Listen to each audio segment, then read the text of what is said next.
I want to invite your attention to the involvement of the group calling itself the Resistance Front in these attacks. I pointed this out yesterday that this is a group that is a known front for the well-known Pakistan-based terrorist organization, Lashkar-e-Taiba.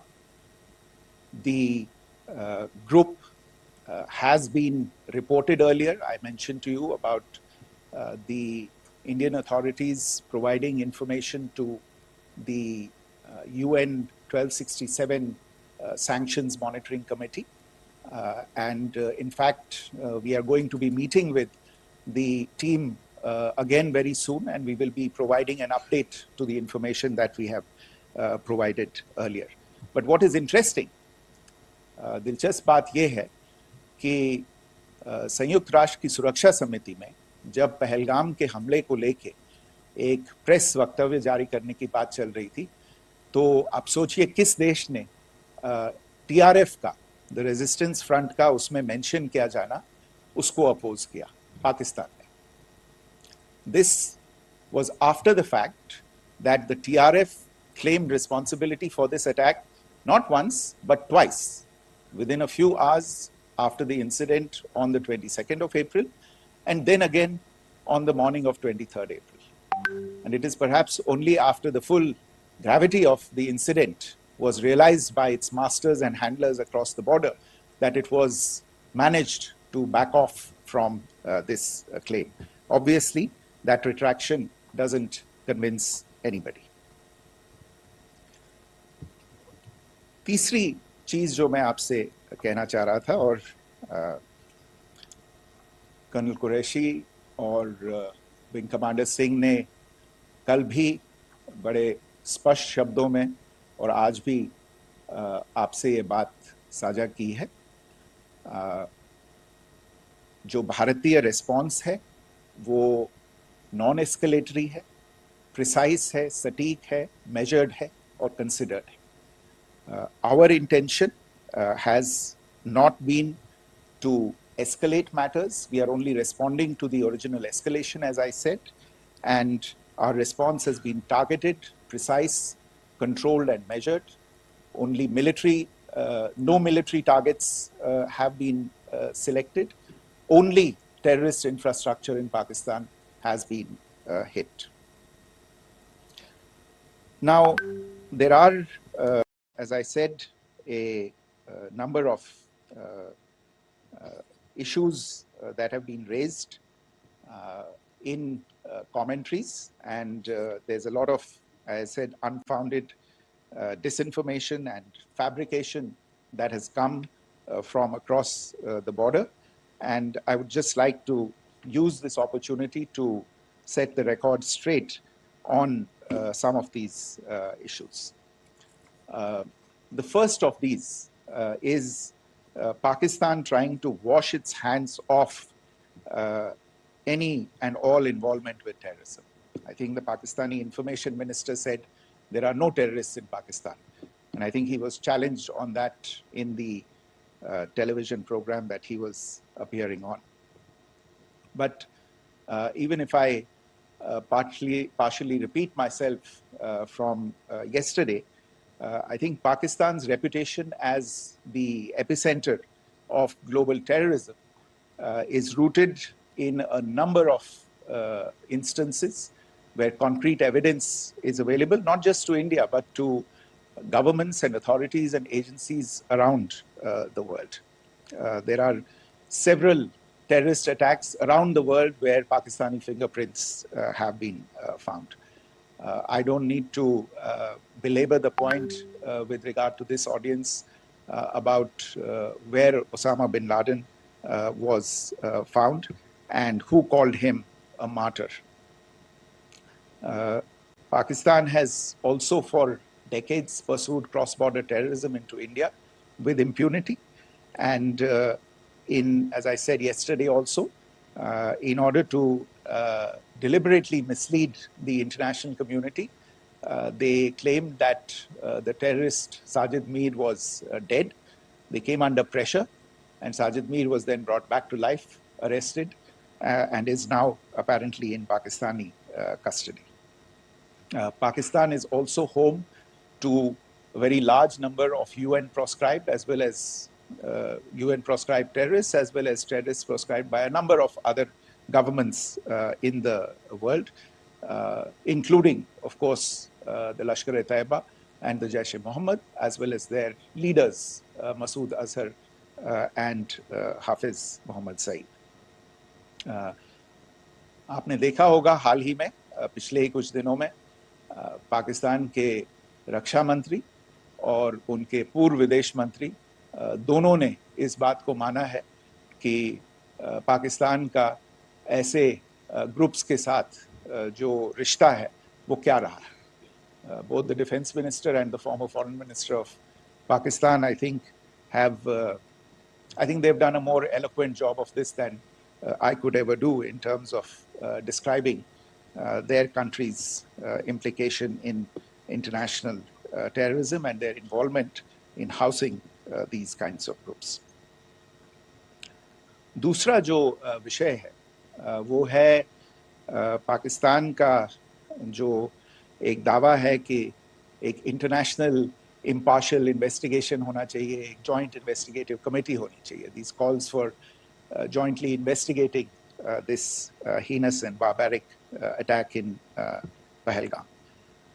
Again, I think you know the history well on this. You know the track record well, and it is not a bright track record insofar as Pakistan is concerned.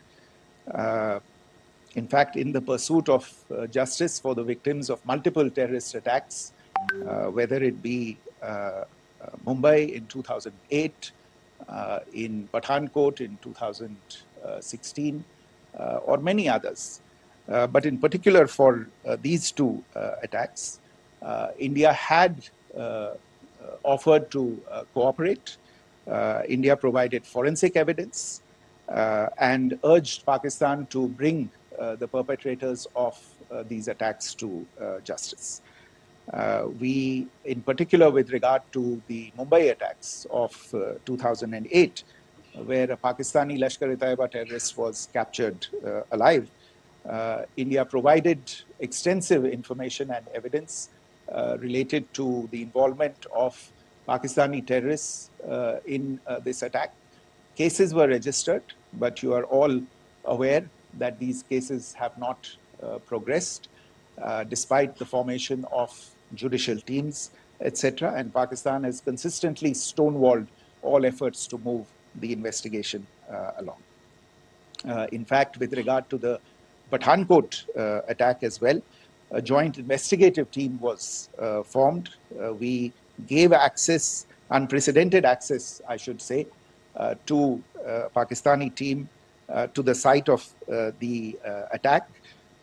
Details of call records data and DNA, etc., were shared with Pakistan. We had shared with them details related that we had been able to access to the addresses of terrorists. We presented evidence against the office bearers of Jaish-e-Mohammed who had conspired in the attack, and the handlers of the terrorists who facilitated them and guided them in. But there has been no movement on this. So in all of this, I think the experience has not been positive, and it certainly doesn't give us the confidence now to take at face value Pakistani assertions of wishing to participate in a joint investigation. These are just delaying tactics. These are just stonewalling tactics. And in fact, there is reason to believe that Pakistan uses the evidence that we provide only to cover its tracks and, in fact, defend the terrorists who we are looking for and obstruct the path of investigation. A third point that I wanted to address was the claim that only civilians were killed in the strikes on the 7th of May. We have made the point very clearly that all attacks on the morning of 7th May were against carefully selected terrorist infrastructure, terrorist targets. It is not clear to us, in fact, seeing some of the coverage of the after effects of these strikes, including the funerals for the terrorists that are held yesterday. I think a lot of you have seen the reports and the coverage on media. If only civilians, if any civilians were killed in these attacks, I wonder what message this picture actually sends to all of you. This is a question that is worth asking. It's also odd that the funerals of civilians are carried out with the coffins being draped in Pakistani flags and state honors being accorded. As far as we are concerned, the individuals eliminated at these facilities were terrorists.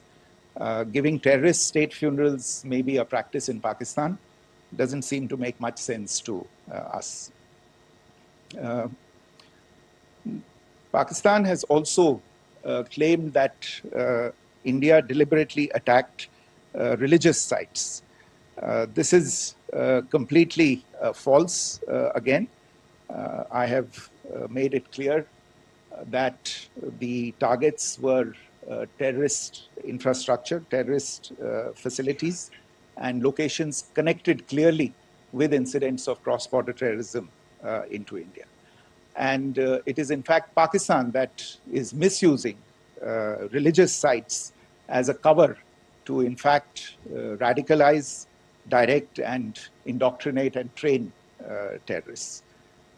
In fact, contrary to what Pakistan is claiming, yesterday Pakistan launched a targeted attack on the Sikh community in the state of Jammu and Kashmir, hitting Gurdwara in Poonch and the homes of Sikh community members, which came under attack. And we know that at least 3 individuals were killed in that particular attack.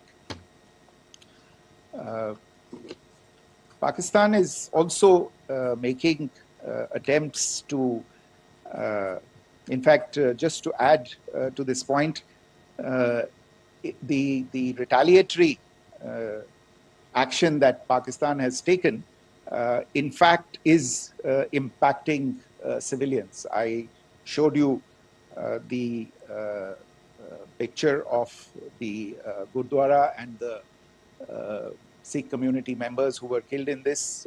There are other civilians also who've been killed and injured in these attacks. In fact, since yesterday morning, a total of 16 civilians have been killed and 59 others have been injured in the attacks by Pakistan. Not only this, Pakistan is also making attempts as part of its disinformation campaign to paint our action with regard to cross-border terrorism through the communal angle.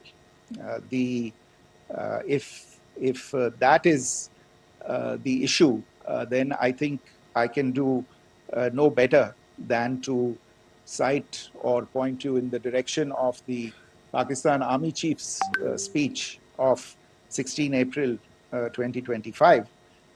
I think that is the last word in communal rhetoric. And in the Pahalgam attack itself, you are aware of the kind of religious profiling that was done there. And perhaps there is a linkage between these two events. I can only say that these nefarious designs will not be allowed to succeed in India. And it is to be noted that people from all faiths, all religions, all regions in India have unequivocally, not just in India but around the world, have condemned these attacks. The Pakistani claims of now responding to India's strikes of the 7th of May. As I said right at the outset, it is India which is responding. The original escalation was by Pakistan on the 22nd of April. We are the ones who are responding to that escalation with the action that was taken yesterday morning. And again, I would like to emphasize that the action was restrained. It was directed towards non-civilian, non-military targets and confined to terrorist camps. And again, as we have been saying since yesterday, any further action by Pakistan, some of which we are seeing today, is nothing but escalation by Pakistan now, once again, and will be responded to and is being responded to appropriately. One point that I wanted to also address was the allegations to the targeting of a dam, the Neelam Jhelum project in Pakistan-occupied Kashmir. I want to say that this is an absolute and complete fabrication and a blatant lie. India has targeted only and only terrorist infrastructure, and the details of that terrorist infrastructure, together with the locations, were shared with you yesterday by Colonel Qureshi and Wing Commander Singh. I should note that if this kind of a claim is a pretext for targeting Indian infrastructure of a similar nature, Pakistan will be entirely responsible for the consequences that will undoubtedly follow. Finally, I want to address some issues that have been raised related to the Indus Waters Treaty and the disinformation that has been raised in regard to that as well. The fact is that there have been fundamental changes in the circumstances in which the Indus Waters Treaty was concluded, and they call for a reassessment of the obligations under the treaty. Over the last year and a half to 2 years, India has been in communication with the government of Pakistan. We've sent several notices to them requesting for negotiations to discuss modification of the treaty. India has for 6+ decades now honored the treaty, even during periods when Pakistan imposed multiple wars on us, and even when relations were adversarial. Pakistan is the one that has been acting in violation of the treaty, deliberately creating legal roadblocks in India exercising its legitimate rights on the Western rivers. Any projects that India sought to build on the Eastern rivers, and even on the Western rivers, which we are allowed to by the treaty, were always challenged by Pakistan, thereby hampering our rights to utilize our legitimate waters under the treaty. In fact, if you see, the preamble of the treaty itself states that the treaty was concluded in a spirit of goodwill and friendship. Mark those words, concluded in a spirit of goodwill and friendship. ये भारत का धैर्य और भारत की सहनशीलता है जो 65 साल से हम इतनी प्रोवोकेशन के बावजूद इस ट्रीटी को निभा रहे हैं. However, as has been made clear earlier as well, Pakistan has not responded to our requests to enter into negotiations for a reassessment of the obligations under the treaty. A number of conditions have changed. This is a treaty that was based on the engineering techniques of the 50s and the 60s. We are living through the first quarter of the 21st century. Technological changes and technological advancements have to be taken into account. There are demographic changes. There are climate changes that have taken place. There is the imperative of clean energy. And of course, the terrorism that Pakistan has wreaked in the state of Jammu and Kashmir itself has hampered India's ability to exercise its rights under the treaty. Pakistan's persistent refusal to respond to our request to enter into government-to-government negotiations on the modification of the treaty is, in a sense, itself a violation of the treaty. And therefore, India has taken the step of putting the treaty in abeyance until Pakistan abjures irrevocably its support for cross-border terrorism. Maybe I'll stop there.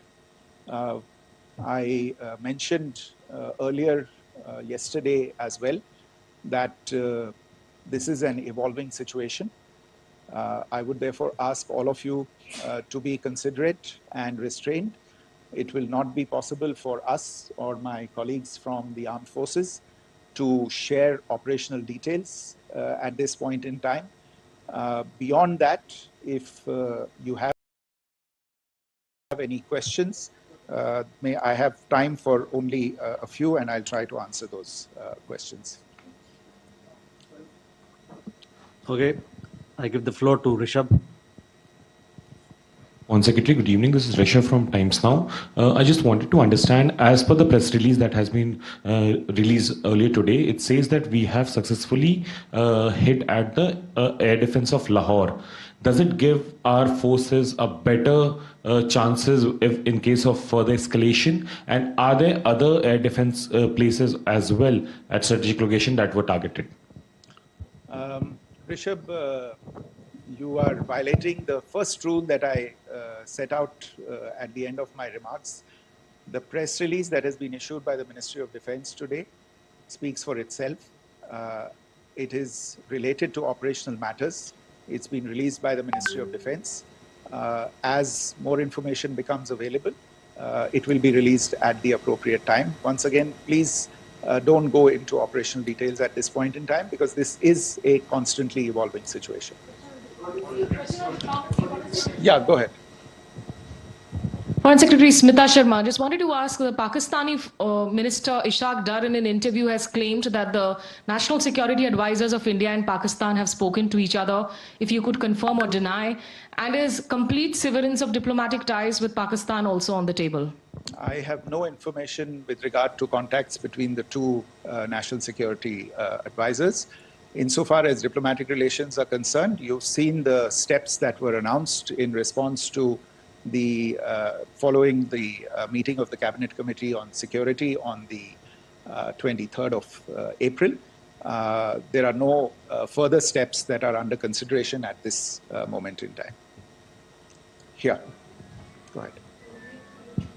Foreign secretary, मेरा नाम मनीष है, मैं TV9 Bharatvarsh से हूं, और आपने खुद ही बताया कि कितना मिस इन्फॉर्मेशन क्रॉस बॉर्डर से आ रहा है, बल्कि ऐसा लग रहा है जैसे पाकिस्तान के प्राइम मिनिस्टर और डिफेंस मिनिस्टर तक भी प्रोपेगेंडा करने में मिस इन्फॉर्मेशन में आ गए हैं। वो कई बार तो ये तक दावा करते हैं कि हम 3 राफेल हमने गिरा दिया, इतने हमने मिग गिरा दिए, और जब उनसे पूछा जाता है तो वो कहते हैं कि सोशल मीडिया में हमने ये सब चीज़ें देखी थी। तो अगर आधिकारिक तौर पर अगर आप कुछ कह सकें इस पर, ताकि उन्हें भी समझ में आए कि इस तरह के प्रोपेगेंडा नहीं चलने वाला है। देखिए, जब सही समय होगा तो आधिकारिक तौर पे इसके बारे में सूचना दी जाएगी, लेकिन जो आपका प्रश्न है कि प्रधानमंत्री और उप प्रधानमंत्री और विदेश मंत्री, उनके रक्षा मंत्री इस तरह की बातें कर रहे हैं, तो इसमें अचरज की कोई बात नहीं है। आखिरकार ये एक देश है जिसने अपना इसका जन्म लेते ही झूठ शुरू हो गया था। 1947 में जब पाकिस्तानी फौज ने जम्मू कश्मीर पे दावा बोला, तो उन्होंने किसी ऐसे वैसे व्यक्ति से नहीं, संयुक्त राष्ट्र से झूठ बोला कि हमारा कोई लेना देना नहीं है इससे, ये लोग जो गए हैं वो तो कबायली हैं। वो तो जब हमारी फौज वहां पे पहुंची और यूएन के लोग, संयुक्त राष्ट्र के लोग खुद वहां पे पहुंचे, उन्होंने देखा कि वहां तो पाकिस्तानी फौज घुसपैठ करके आ गई है, उसके बाद पाकिस्तान को मुंह की देखनी पड़ी और उनको मानना पड़ा कि हाँ, उनकी फौज वहां पे कुछ समय से पड़ी हुई है। तो ये जो यात्रा है एक तरह से 75 साल पहले शुरू हो चुकी है, तो I am not surprised that this kind of disinformation is being indulged in. Yeah. Siddhant. So Siddhant from Beyond. Sir, we have seen a lot of negative comments coming from the Pakistani military of escalation. If tomorrow there is an escalation, there are strikes, we know one attempt has been thwarted, what will be the Indian response to those attempts of creating more escalation? Because it is looking like it's going towards more escalation. And my second question is, are any other world powers, essentially the P5 countries, the West Asian countries, reaching out to de-escalate the current situation? Look, on escalation, we've already made our stance clear.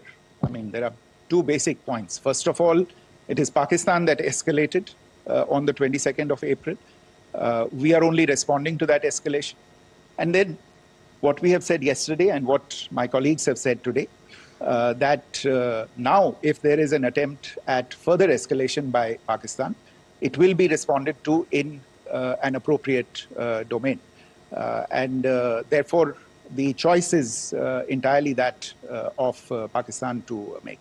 As to your second question, I don't think I can do better than to point you in the direction of the statements that are being made from practically every chancellery in the world and the sentiment that they are carrying. That sentiment essentially and for the major portion is support for the government of India in the context of the condemnation of the terrorist attack in Pahalgam on the 22nd of April. There is wide recognition of the government of India's right to respond to these attacks in self-defense, and of course a desire to ensure that there is not further escalation. I think these statements speak for themselves. Yeah. Sir, this is Mausami from India Today. Now, in the all-party meeting, we have learned that the defense minister has said that, in the Operation Sindoor, almost 100 terrorists were killed. Would we have any details about what is the number like, and also about if there were any big faces, masterminds, terrorist masterminds who were in fact killed? There is also a report that Masood Azhar's family's 10 members have been killed, and Rauf Asghar, who was actually the mastermind of Pulwama, he's also been badly, severely injured. I don't have information at this point in time to share with you on these issues.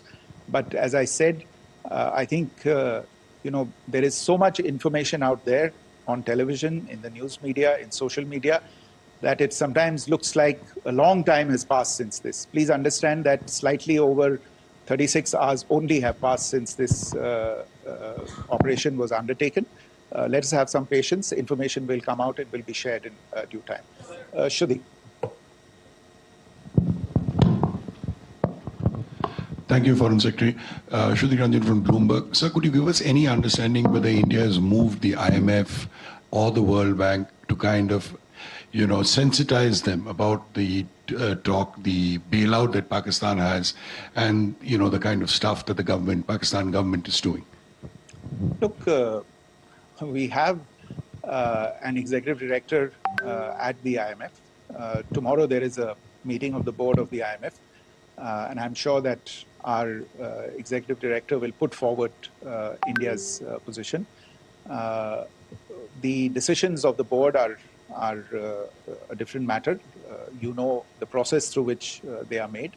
But I think the case with regard to Pakistan should be self-evident to those people who generously open their pockets to bail out this country. And since you are from Bloomberg, I think you would have the data on how many IMF bailout programs have been, very good, thank you, have been sanctioned in the space of the last 3 decades. And I think you would also have an idea of how many of those programs have actually reached successful conclusion. Probably not many. So I think this is a decision that board members have to take by looking deep within themselves and looking at the facts. So we can, one last question, sir. Here. One last question. Foreign Secretary, I'm Siddhant from CNN News 18. I would like to know, since it's an opportunity to speak to you, I would like to know the response coming from United States since last 3 weeks. Saudi Arabia, Qatar. In fact, Prime Minister Modi spoke to Qatar before the strikes that evening. Perhaps how do you read the support coming from these countries? Perhaps traditionally they were seen on the other side. This time around, their statements are strong worded. In fact, India-Saudi joint statement also had a very strong condemnation, strong worded condemnation. United States at all level have condemned the attack and have extended support.